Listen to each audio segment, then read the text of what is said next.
Ya comienza Autores en Línea. Noticias y reportajes con los autores de radio, televisión, teatro y cine. Coreografías y música de autor. Conducen Alejandra Boada y Raúl Martorell.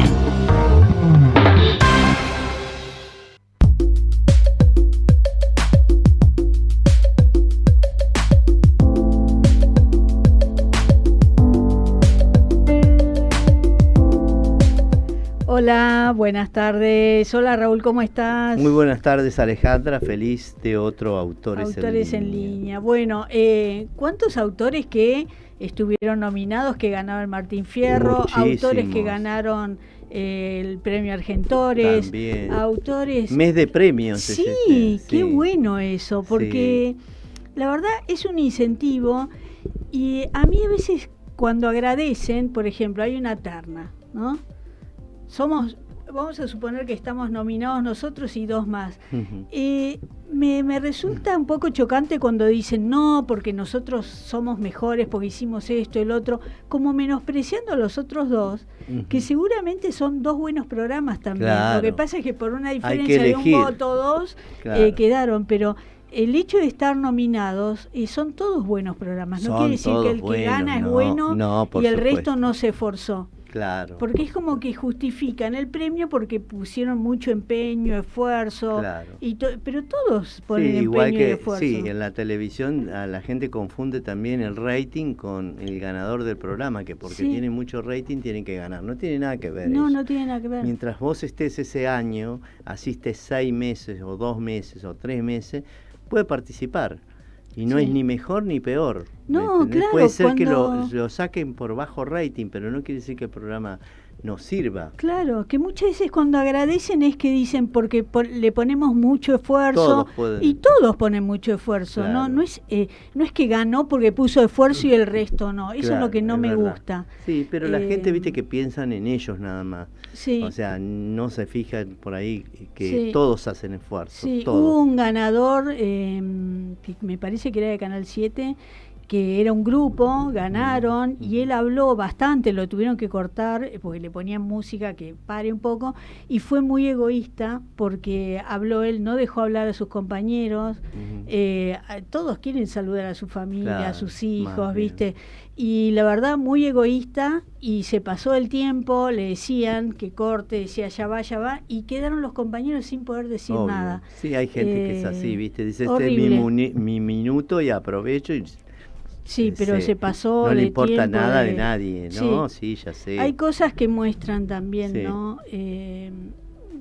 Las actitudes, ¿viste? De las el egoísmo. Sí. El egoísmo de decir soy yo, ¿viste? No. Sí, no me gustó ahí eso. Se ve lo bueno y lo malo de todo, de cada uno. Sí. Pero bueno, son premios y eso es un incentivo al género, al trabajo. Y la idea es que ganen todos, un año uno, un año el otro. Sí.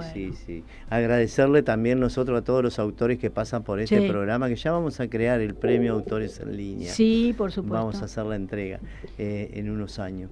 Y agradecer a Argentores. Ahí vamos a hacer el premio al más simpático, al más... No, mentira. Al más estudioso. No. Bueno, agradecerle a Argentores que nos provee de muchísimos autores y que pueden entrar a la página de Argentores, www.argentores.org.ar, y allí tienen del primero al último programa. También agradecerle a Alzada que toma nuestra transmisión y pueden ver el programa también a través del Sindicato de Autores.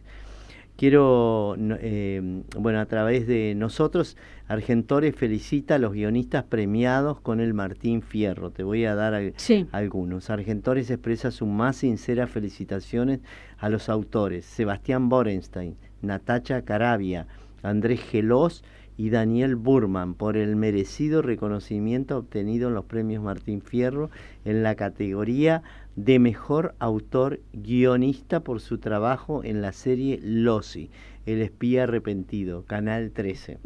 Este galardón es un justo homenaje a la creatividad, al rigor narrativo y la audacia para abordar una historia completa y relevante.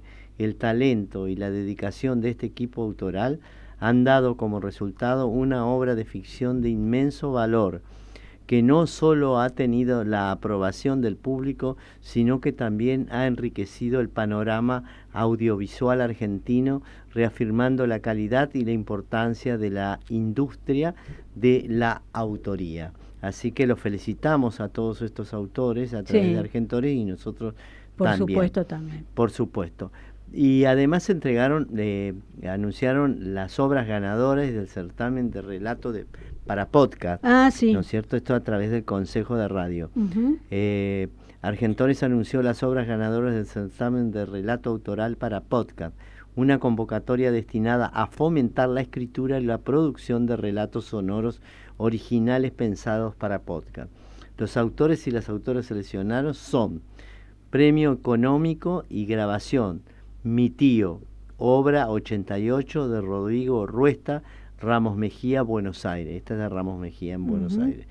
El segundo premio es la grabación en estudio de Uniónica, obra 119 de Rocío Aguirre, de Rocío Aguirre, de Rafaela, provincia de Santa Fe. Y el tercer premio es la grabación en estudio de El Futre, obra 96 de Gabriel Perotti, Mendoza, con temáticas libres y abiertas a todos los géneros narrativos. El certamen premia la primera obra con 500.000 pesos. Los proyectos ganadores serán grabados en el estudio de Casa Spotify en Buenos Aires y difundidos a través de la plataforma. Y con esto termino. Muy bien. Bueno, felicitaciones a todos, Raúl. Felicitaciones a todos, por supuesto. Muy bien, vamos a presentar a nuestro invitado. Todos los autores tienen la palabra en Autores en Línea.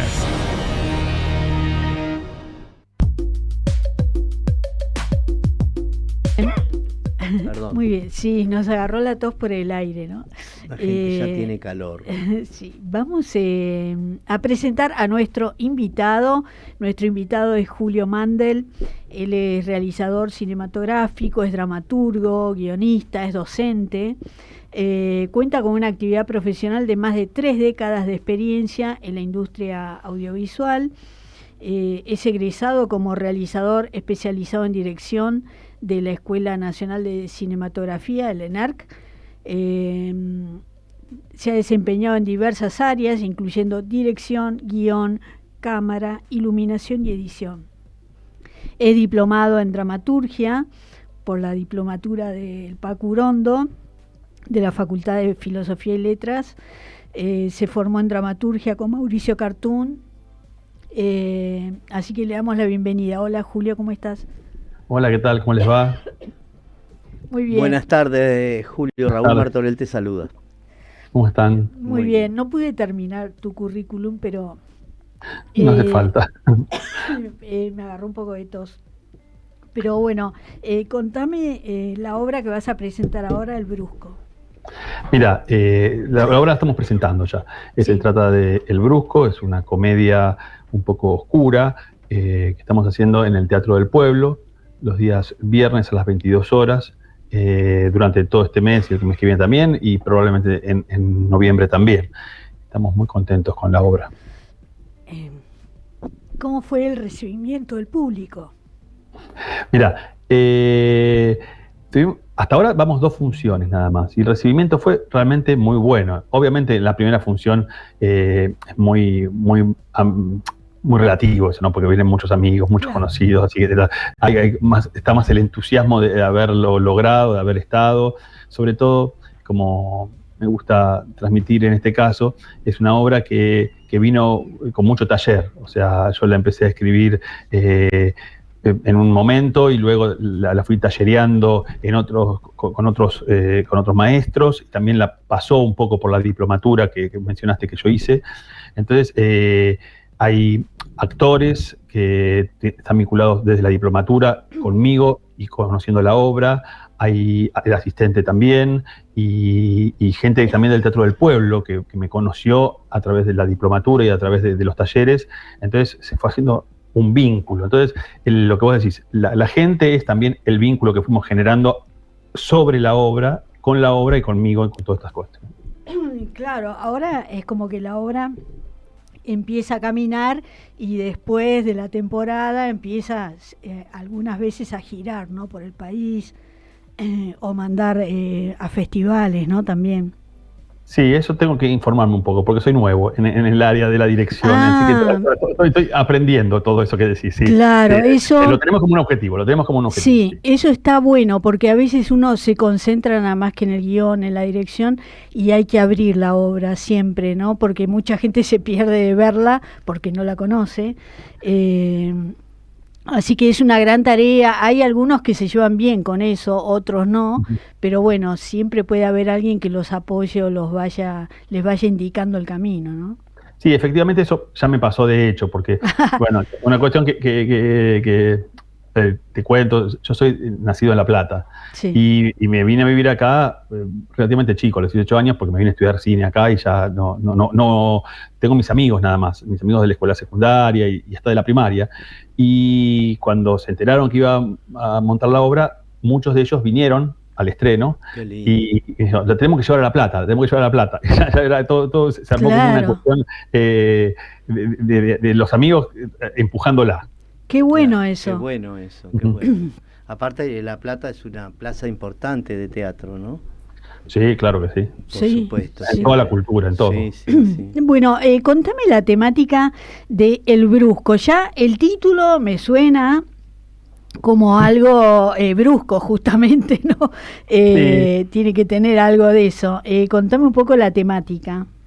Bueno, sí, como vos intuís, naturalmente hay algo de una violencia contenida en el vínculo que tienen los dos protagonistas, que son dos empleados de seguridad privada, que como suele ocurrir, esta gente está acostumbrada a trabajar en situaciones rigurosas, situaciones de riesgo, situaciones de cuidar bancos, multinacionales, situaciones donde cual hay que poner el cuerpo y a veces un poco más el cuerpo también. Y en este caso, ellos trabajan a las órdenes de un jefe, que no lo vamos a conocer ahora, que es el Brusco, que es el que los ha llevado a trabajar en los lugares más insólitos. Y en este caso, lo que les pasa a ellos es que les toca cuidar las obras en un museo de Bellas Artes.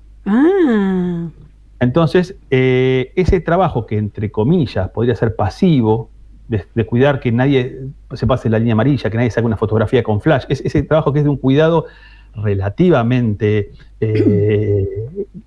exigente, porque realmente es una presencia de nada más que le tiene que hacer, los lleva a estar 6 horas por día mirando esos cuadros y empezar a ver qué les pasa, a sensibilizarse con esa observación, a identificarse con los personajes de los cuadros, a entrar en disquisiciones casi metafísicas, que en el caso de estos dos personajes, que son bastante estereotipados, uno más joven, el otro más grande, que están acostumbrados como o que tienen como un ideal de energía, de violencia, de una cuestión de trabajo así como si fueran un personal de seguridad muy calificado, así como si tuvieran que entrar en una batalla, se da una situación muy cómica. Por eso es una comedia, ¿no? O sea, porque es un contraste que hay. ¿Y los cuadros se supone que tienen qué temática? Los cuadros, eso es un tema que me gusta siempre destacar. Son 2 cuadros de Caravaggio que nosotros los reprodujimos a tamaño real. O sea, que cuando uno va a la sala del teatro, va a ver unos cuadros que tienen el mismo tamaño que si pudiera ir a Roma a verlos a las iglesias. O sea, que son de 1,5 metros por 1 metro. O sea, son muy, muy grandes. Sí, ¿cuáles son? Son 2 cuadros. ¿Pero cómo se llaman? Uno es la Virgen de Loreto con los peregrinos, y después es la crucifixión de San Pedro. Que está al revés. Que está invertido, ¿viste? Que él lo pidió. Y ese es lo que a ellos los motiva sustancialmente esa obra, sobre todo porque uno de los personajes empieza a mirar el detalle del cuadro y empieza a sentirse identificado en las acciones que hacen los que están crucificando. Entonces, tiene una situación que se vuelve cómica porque él, al describir la acción que hacen los personajes, uno se encuentra con las palabras que muchas veces se suelen utilizar para descalificar o para degradar una situación de trabajo. Entonces, por ejemplo, le dice, ¿ves? Agacha la cabeza, como una de sumisión. ¿Ves? Tira para adelante, como que trabajar es ir hacia adelante, que no importa cuál. ¿Ves que agarra la pala? Porque todo esto está en el cuadro, justamente. Sí. Cuadro. Entonces se queda pensando el otro, dice, agarra la pala, tira para adelante. Bueno, es trabajo, es como si eso fuera el trabajar. No, pero ese trabajo no está bueno. Mira, están crucificándolo al pobre San Pedro. Entonces, como que el trabajo per se no es bueno por ser trabajo, sino que está atravesado por una ética. Claro. Eso es lo que se vuelve como, de alguna manera, una reflexión que en este contexto se vuelve cómica. Claro, pero qué bueno el texto, que son dos empleados con mucha sensibilidad, porque no todos los empleados se ponen a mirar, ¿viste? Acá en la ciudad de Buenos Aires hay muchos lugares que tienen cuadros, ni los miran los de seguridad. Pero bueno, es verdad que hay sí. Justamente no es que tienen mucha sensibilidad, uno tiene mucha sensibilidad y el otro no. O sea, esto que vos te adelantaste un poco, ya lo estás intuyendo. Se dan los paradigmas, uno es muy sensible y otro poco sensible. Pero lo lleva al otro también, a que pueda ver eso, ¿no? Ahí se da una situación de violencia. Yo te invitaría a que vengas a verlo para... No, sí, por supuesto, vamos a ir, debuta el 3, ¿no? No, ya debutamos. Ya debutaron. Ahora viene la tercera función, el 3 es la tercera. Perfecto. Los viernes a las 22 horas en el Teatro del Pueblo, La Valle 3636, de Capital, y el teléfono es 7542-1752, www.teatrodelpueblo.com.ar. Así que los invitamos a que los vean. Te voy a leer el elenco actual. Déjame decir una sola cosa que agrega lo que acabas de decir. Sí. Las entradas también se pueden sacar por alternativa teatral.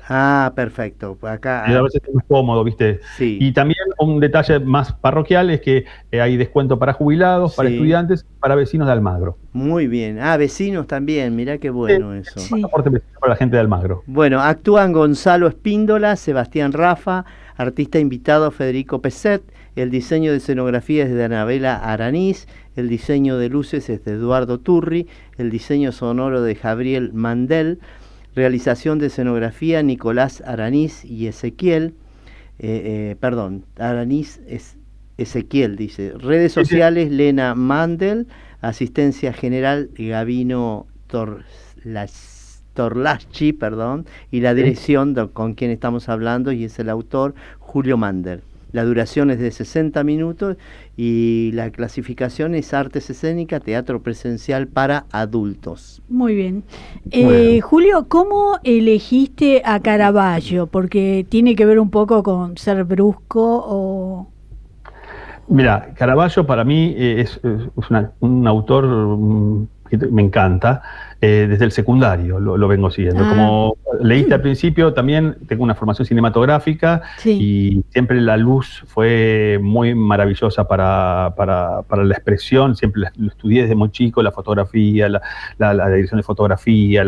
Entonces, siempre Caravaggio es una persona que la siento que me acompaña en ese sentido. Y me pasó que cuando empecé a escribir la obra, me gustaba esa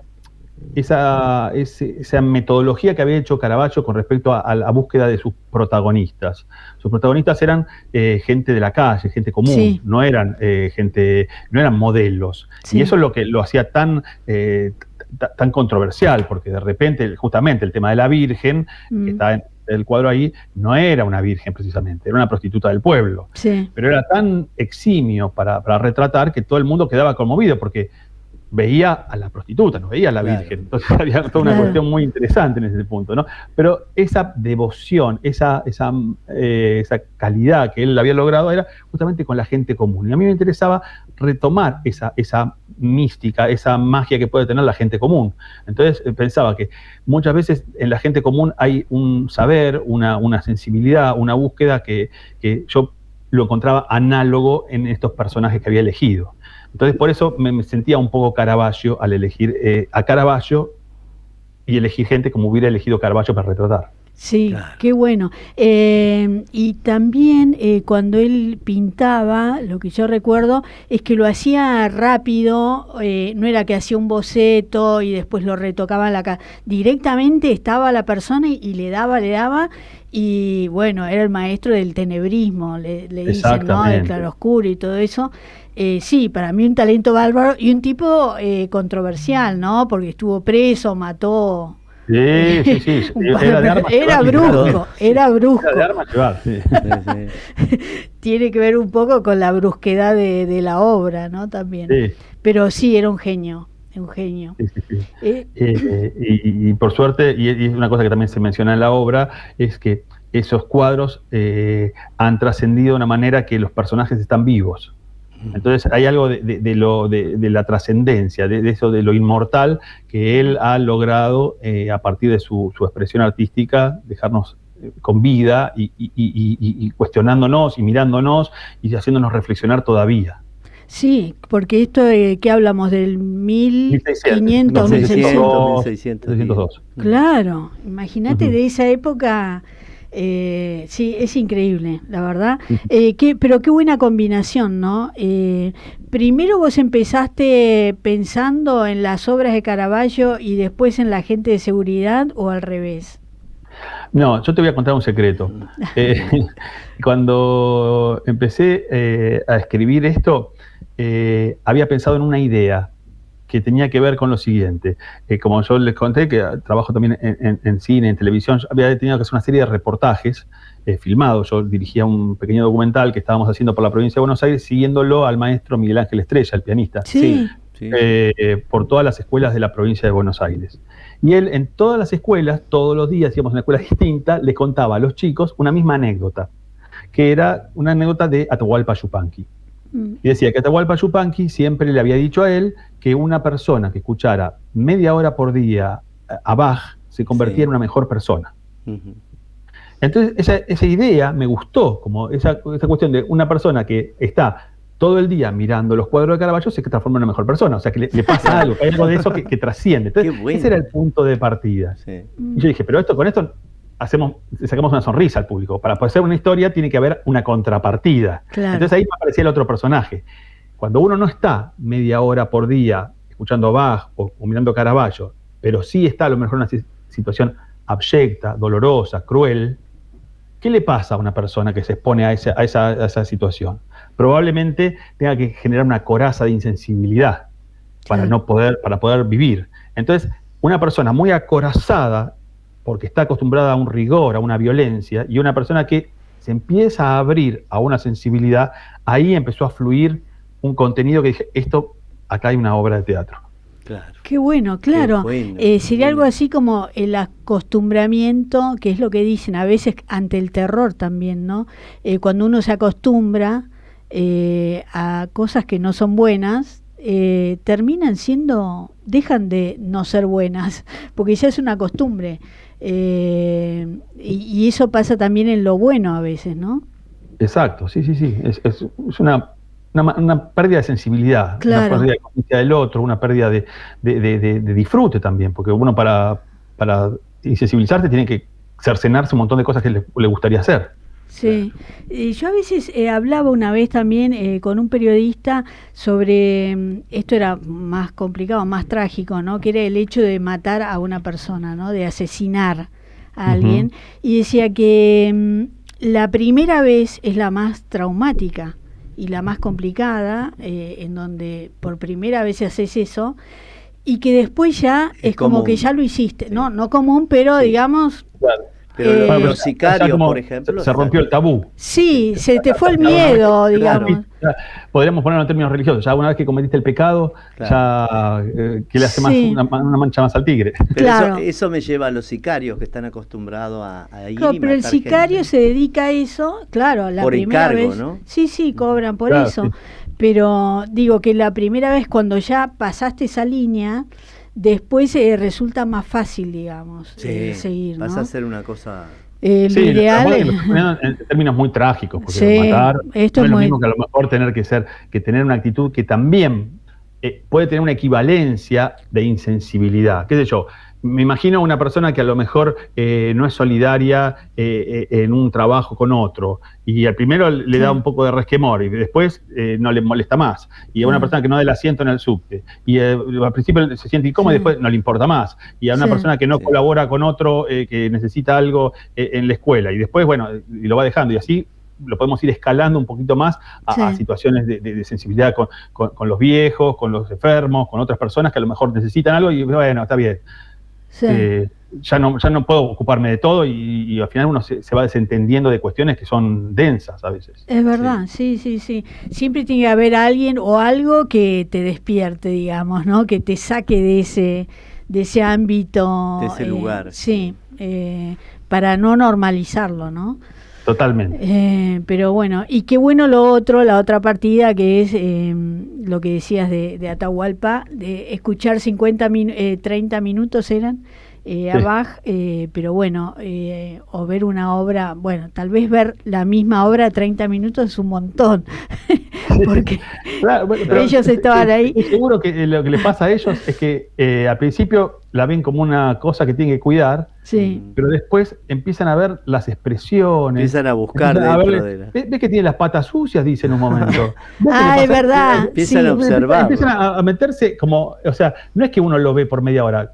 En la media hora va empezando a ver capas y va empezando a ver otras cosas. Entonces no es un tema de tiempo, sino un tema de cómo ese cuadro se va metiendo en los ojos de uno. Sí, ahora recuerdo, Caravaggio tuvo problemas con ese cuadro, hay otro más, que la persona que está de espaldas tiene los pies sucios y se quejaron por ese tema también, cómo iban a poner eso, ¿no?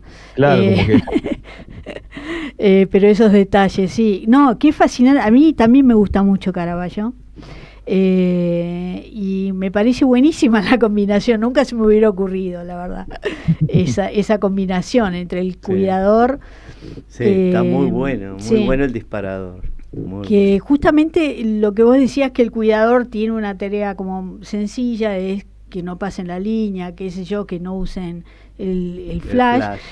Hoy hay ciertos problemas, más que nada en Europa, con los que tiran salsa de tomate y eso, ¿no? Igual están resguardadas las obras con un vidrio, pero hoy sería un tema más complicado, ¿no? Para el hay como una especie de acción vandálica para generar una notoriedad, Sí, exacto. Y lamentablemente se la tomaron con artistas, ¿no? Muchísimo. Sí, bastante desagradable. Pero bueno, ese es tema para otra obra. Otra cosa. Pero qué buena la terapia de escuchar media hora, ¿no? De música. Vos sabés que yo lo hago, pero con el ballet, que también, por supuesto, tiene música. Todas las mañanas me levanto, pero busco todas obras que sean muy lentas para yo poder... Me encanta mirar la técnica de los pies de los bailarines y las bailarinas en el ballet, porque veo todo muy limpito, ¿no? En los ballets que son rápidos, bueno, yo sé de eso, y lo uso como terapia, y ahora me encuentro con lo que él está contando, digo, qué bueno. Y es una experiencia como otras, ¿no? Que hay, o de meditar, o lo que fuera, que hay un encuentro con uno, con una cuerda sensible de uno. Entonces es muy importante. Sí. Me imagino que vos debés escuchar Bach todos los días media hora. No. No, pero... Escucho Spinetta, o Charly García, o yo también tengo otros Bach. Sí. Pero yo también escucho eso, pero te quiero decir, lo uso como terapia hace años, lo primero que escucho. ¿Y lo de Miguel Ángel Estrella era un documental? Sí, era un documental para la provincia de Buenos Aires que había hecho esta acción de llevarlo a él para... Hace muchos años de esto ya, Sí. Había la decisión de llevar a las escuelas de la provincia de Buenos Aires a una figura como él, que les contara un poquitito lo que era la música clásica, y él iba y tocaba en cada escuela, y entonces se hizo un registro, pero para el Ministerio de Educación, era una cuestión interna. Qué bueno. Pero qué linda experiencia contar una anécdota, siempre la misma, como vos decías, que escuchar cómo lo toma cada uno de esos colegios, ¿no? O públicos, yo le digo. Bueno, viste, el trabajo, a ustedes también les pasa seguramente, porque trabajan del otro lado de cámara, como me pasa a mí a veces, de que uno a veces está acostumbrado a escuchar 1000 veces lo mismo, de ir escuchar, y de repente haces la misma nota a mucha gente que te habla, y uno empieza a escuchar en el matiz muchas cosas. Y eso también esa repetición también es creativa. O sea, escucharlo a un maestro como él, hablándole a un niño, y un niño que se dormía, entonces él lo despertaba, o pasaba otra cosa, y así. Eso es otra manera que tiene el detrás de cámara que es atractivo. Sí, sí. Nosotros, de hecho, hay un par de preguntas que son siempre las mismas, pero las respuestas son totalmente distintas. Diferentes, sí. Yo recuerdo una vez me mandaron a hacer una nota a España, una artista, y la artista había dicho que venga una persona que haga preguntas inteligentes. Entonces me llaman y dicen, mira, te elegimos a vos porque la artista dijo esto. Me pareció un horror, ¿viste? La responsabilidad de... Claro, entonces, ¿qué es la pregunta inteligente? Claro, entonces yo dije, mira, yo voy, no tengo problema, pero para mí lo importante es que la respuesta sea inteligente. Yo la pregunta es la misma que le voy a hacer y que se la hago hace años a todos los artistas, mundo, sí, a la música, ¿no? Ellos trabajaban en la FM 100. Y bueno, finalmente me mandaron y nada, hice preguntas como siempre. La respuesta es así. Pero en realidad lo importante es eso. Sí. Ante una misma pregunta puede haber respuestas totalmente distintas que vayan por otro lado, ¿no? Sí, sí. Qué sé yo, bueno, son maneras de pensar. Tal vez quiso decir otra cosa el artista. No, yo entiendo un poco que también pasa que me meto en algo que no tengo nada que ver, pero un poco compartiendo de las experiencias del otro lado de cámara. Muchas veces uno cuando está en esa circunstancia tiene la responsabilidad de traer una buena respuesta, tiene que traer una buena imagen, una cuestión, y muchas veces no depende de uno. Depende de lo que tiene enfrente, como decís, si es una buena respuesta que me das, la pregunta se va a ver ensalzada por tu respuesta, pero no, es un vínculo también. Sí, es verdad, pero bueno, no tiene que ser todo inteligente, ni la pregunta ni la respuesta. Es una entrevista, es para fomentar algo, para difundir la tarea. Para que se conozca el artista. Claro, exacto, pero bueno, son experiencias, ¿no?, que uno va teniendo a lo largo del tiempo, y lo importante que es la palabra, lo que uno quiera transmitir, ¿no? Cómo lo puedes hacer de distintas maneras, o esta anécdota que decías de Miguel Ángel Estrella. Yo varias veces escuché nombrarlo a Miguel Ángel Estrella como que ayudó a alguien en Europa, recomendando trabajos. Lo escuché varias veces, me lo han nombrado, que ayudó a muchos artistas, pianistas y todo a distintos trabajos, ¿no? ¿Vos tuviste una relación? No, yo tuve una relación de admiración primero, y luego por este trabajo que me tocó acompañarlo casi durante 15 días en esta cuestión. Él tiene una historia muy importante, porque él es un pintor, él es un pianista que está la misma talla que Marta Argerich, digamos. Son representantes icónicos de la música clásica argentina. Y viene de una historia muy particular, porque él siempre tuvo un compromiso político muy, muy marcado. Él era una persona abiertamente peronista, y que cuando vino la dictadura militar se tuvo que exiliar, y se exilió en Uruguay. Y en Uruguay lo detuvieron dentro de lo que era el operativo Cóndor, y lo torturaron muy duramente en las manos para que no pudiera tocar más, a punto tal que él contaba que intervino la reina de Inglaterra para generarle un salvoconducto a él ante esa crueldad. Entonces, él no solamente tuvo, por esta repercusión internacional que él tenía, este respeto, logró un trato un poco más humanitario, incluso que le dieron un piano que no tenía sonidos, pero que tenía para poder seguir practicando, un teclado mudo para poder seguir practicando, y él recordaba las canciones y todos los días tocaba un poco de música, aunque no sonara, para poder estar mejor. Y una vez que salió, tuvo un trabajo muy solidario con una fundación que tenía Música Esperanza, y con contar todo lo que había pasado y poder ser un embajador de esta relación luminosa entre la música y las personas, que a él le había hecho de alguna manera pasar por un momento tan terrible. Sí, ahí está la brusquedad también, ¿no? Ahí tenías otro ejemplo de lo que vivió ahí está, él, ¿no? Siempre hay algo que nos acompaña un poco. Sí, sí. Bueno, esta obra, bueno, el Teatro del Pueblo, buenísimo lugar, el nuevo Teatro del Pueblo, que está divino. Está hermoso. Ahí llegás porque decís que hiciste el taller ahí de dramaturgia. No, yo llegué ahí, primero, cuando escribí la obra, no pensé en otro teatro que no fuera ese, por su contenido, por su calidad, que lo que tiene el Teatro del Pueblo es el primer teatro independiente de la Argentina, un teatro siempre comprometido con el teatro independiente, con las cuestiones sociales, con las cuestiones solidarias. Entonces yo creía que mi obra hablaba con otras obras que estuvieron en ese teatro, históricamente, por un lado.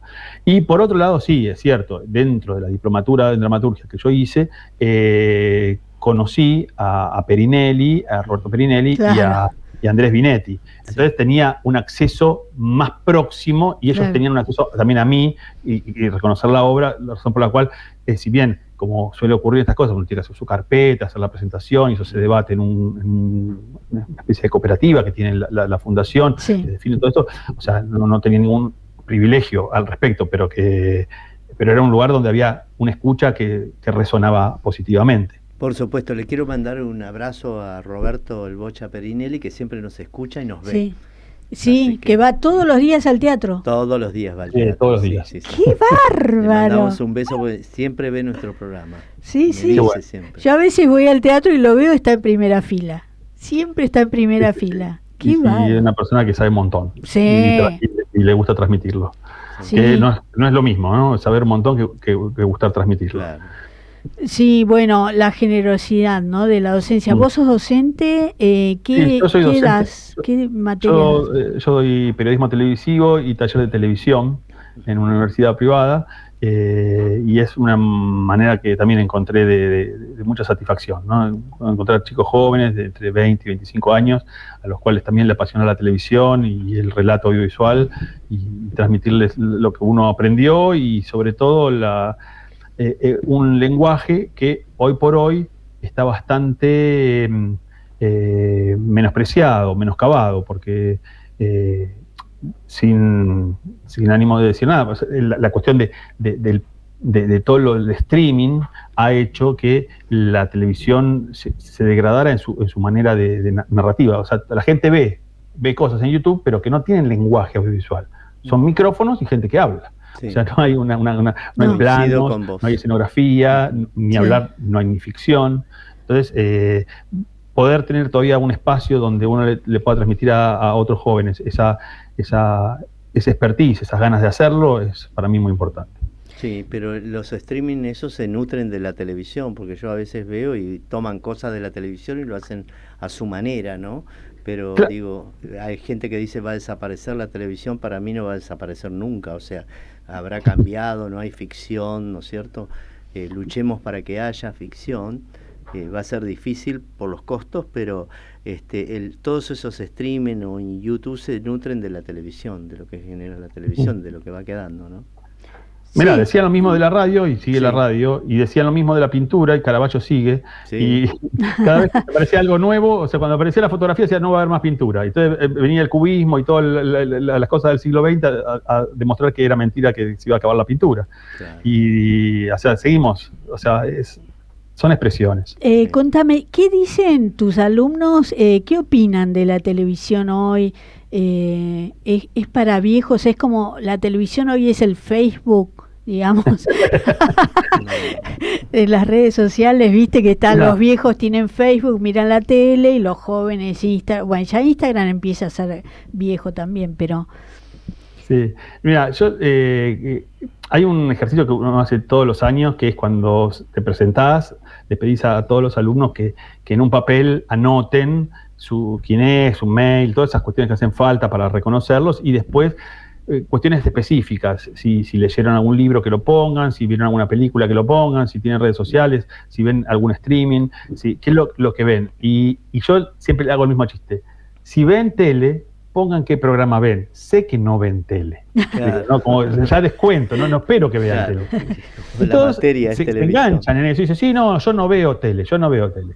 Pero cuando empezamos a trabajar le digo, pero vieron que tal cosa, por ejemplo, que salió lo de la China Suárez, sí, ¿dónde lo vi? Lo vi en YouTube, pero lo ve de LAM, de la tele lo veo. O sea, lo ven, o sea, no son consumidores directos de la tele. Exacto. Pero la consumen a través de las redes. Lo que ha ocurrido con la televisión es que el consumo se ha hecho justamente a demanda y no sincrónico. Yo siempre digo esto, y es una cuestión que más o menos, si tenemos una edad parecida, podemos decir, ¿te acordás del capítulo de Pepe Biondi que pasaba tal cosa? Sí. ¿Vos sabés que lo vimos el mismo día, a la misma hora, todos nosotros? Claro. Porque lo daban a las 13 horas en Canal 13. Claro. Y todos lo vimos ese mismo día, porque en el 13 estaban otra cosa. Tuvimos una sincronicidad de generación. Ahora, lo vi el otro día, no me lo spoilees, porque lo voy a ver mañana. Claro. Entonces hay un consumo diferido de la televisión, pero la televisión sigue. Sí, lo bueno, porque yo un poco lo hago, pero por cuestiones de tiempo también, es para ahorrar tiempo, es que a lo mejor yo por ahí en X o ex Twitter te ponen un resumen, no sé, o del invitado de Pergolini o de algo, entonces te interesa eso y ahí sí, lo ves del programa, pero ya está editado, cortado ese pedacito. Obviamente, si querés ver la nota entera, entrarás al YouTube del canal y lo ves entero. Claro, pero también a mí eso de tenerme permanentemente enganchado en la tele, un horario, viste, que no lo cumplían. Los últimos años no respetaban los horarios de las emisiones de los programas, ¿no? No sé, las tiras que competían Telefe, Canal 13, viste, veían el rating, entonces no empezaban nunca. Entonces no me gusta eso de estar esperando algo y prefiero verlo al día siguiente cuando puedo. Cuando no hay coyuntura se puede hacer eso, exactamente. Claro. Lo que pasa es que también esa es una estrategia no solamente de contraprogramación, que se llama esto de que vos tenés una cosa en el 13 y en el 11 mandas otra para atrapar. También hay otra cuestión que es que cuando uno ve la televisión de aire está sometido a la tanda publicitaria. Sí. Es verdad. Y esa es la parte que te da cosas. Soy rehén del contenido porque tengo que verme la tanda publicitaria. Claro, no, pero aparte ahora se hace un solo corte, ¿viste? Y el corte dura media hora.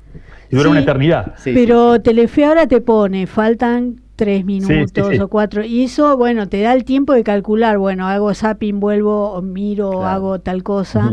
Eso un poco, bueno, en una época era un gran laburo hacer las introducciones de los programas, las presentaciones duraban 40 segundos, 20.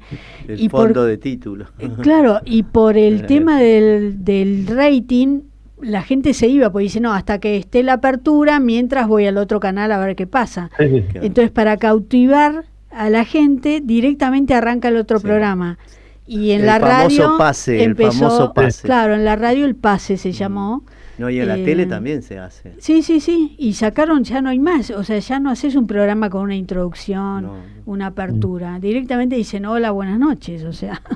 Así es. Sí, ha cambiado todo. Sí, porque era una industria de hacer las aperturas. Se contrataba. Y ahora lo que se incorpora como que sigue manteniendo el lenguaje audiovisual y sigue siendo interesante, son el tema de las plataformas. Sí. Y en todo caso ahí uno puede llegar a discutir o a empezar a pensar un poquitito el tema de lo universal.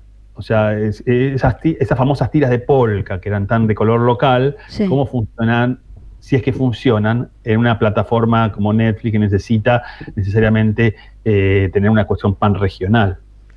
Y no, yo creo que, o sea, si las hacen, las nuevas ya vienen con otro lenguaje, pienso, ¿no? Bueno, pero esto también pasa con una demanda de un color local que a veces es valioso per se. O sea, no necesariamente porque hagamos algo neutro tenemos más público. Porque fíjate el Eternauta que se desarrolla en un lugar específico, o División Palermo que está en un barrio específico, de repente también logran una universalidad. O sea, es un territorio caliente todavía para seguir indagando, me parece. Es verdad, sí, pero bueno, bienvenido sea todo eso. Claro. Por supuesto ¿Y hablas con tus alumnos sobre los derechos de autor en televisión o no? Mira, con los derechos de autor es complicado hablar en líneas generales de la televisión, porque lamentablemente la situación que tenemos con la ley, porque no es un tema como existe la instrumentación de esto, hay muchas tareas que no están protegidas por el derecho de autor. Sí, la autoría, por ejemplo, de la ficción. Pero cuando entras en trabajos de no ficción, son mucho más difíciles de especificar.